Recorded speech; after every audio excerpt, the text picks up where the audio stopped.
Main Gates ആണുള്ളത്. 2 ഗേറ്റ്സിലും face recognition ഉണ്ട്. ട്രസ്പാസേഴ്സിന് നമുക്ക് ആക്സസ് ഇല്ലാത്തതാണ്. പിന്നെ നമ്മുടെ ഹോസ്റ്റലിൽ എന്ന് പറയുന്നത് വിശാലമായ കോമ്പൗണ്ട് ഉണ്ട്. കോമ്പൗണ്ടിനുള്ളിലായിട്ട് നമുക്ക് ഫുട്ബോൾ ടർഫ് ഉണ്ട്, ബാസ്കറ്റ്ബോൾ കോർട്ട് ഉണ്ട്, ബാഡ്മിൻ്റൺ കോർട്ട് ഉണ്ട്. ഹോസ്റ്റലിൻ്റെ ഉള്ളിലായിട്ട് നമുക്ക് ഒരു വിശാലമായിട്ടുള്ള ഒരു ലൈബ്രറി തന്നെ പ്രൊവൈഡ് ചെയ്യുന്നുണ്ട്. ലൈബ്രറിയുടെ ഉള്ളിൽ എല്ലാവിധ ടെക്സ്റ്റ് ബുക്സും റെഫറൻസ് മെറ്റീരിയൽസും നമുക്ക് പ്രൊവൈഡ് ചെയ്യുന്നുണ്ട്. ഹോസ്റ്റലിൽ നമുക്ക് കിച്ചൺ പ്രൊവൈഡ് ചെയ്യുന്നുണ്ട്. ഫോർ സെൽഫ് കുക്ക് സ്റ്റുഡൻസിനാണ് കിച്ചൺ ഉള്ളത്. കിച്ചണിൽ അത്യാവശ്യം എല്ലാ എക്യുപ്മെൻറ്റ്സും നമ്മുടെ കമ്മ്യൂണിറ്റി തന്നെ നമുക്ക് പ്രൊവൈഡ് ചെയ്ത് തരുന്നുണ്ട്.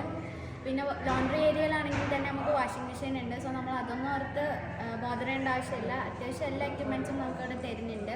പിന്നെ നമ്മുടെ റൂമിൽ ഹീറ്റേഴ്സ് ഉണ്ട്, അത് വില്ല ടൈമിൽ ഓണാക്കി തരും. പിന്നെ നമ്മുടെ ഹോസ്റ്റലിൽ വരുന്നത് യൂണിവേഴ്സിറ്റിയുടെ അടുത്ത് തന്നെയാണുള്ളത്. സോ നമുക്ക് അതിനെക്കുറിച്ചൊന്നും ഒരു ലേറ്റ് ആവുന്ന കാര്യങ്ങളൊന്നുമില്ല. So we prefer Tashkent Medical Academy.